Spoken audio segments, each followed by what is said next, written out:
sizinle maraqlı bir məşğələ keçəcək. Bizim bugünkü məşğələmizin mövzusu Qurban Bayramı haqqındadır. Bildiyiniz kimi qarşıdan Qurban Bayramı gəlir. Biz müsəlman olaraq, müsəlman xalqı olaraq hər il bu bayramı çox böyük təntənə ilə qeyd edirik. Qurban Bayramı bizim bayramımızdır.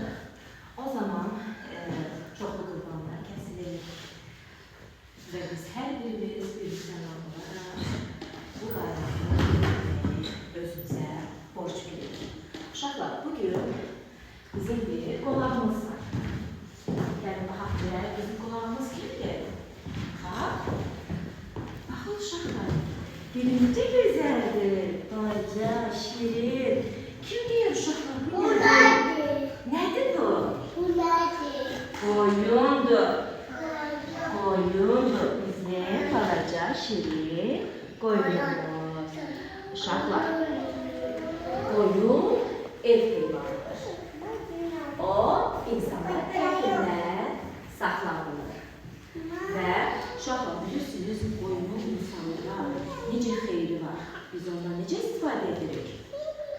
Biz qoyunun ətindən, yunundan istifadə edirik. Uşaqlar, bildiyiniz kimi qoyunun yunundan biz nə edirik? Bizim nənələrimiz nə edir qoyunun yunundan? Qoyunun yununu yıxırlar və bizim yatırımız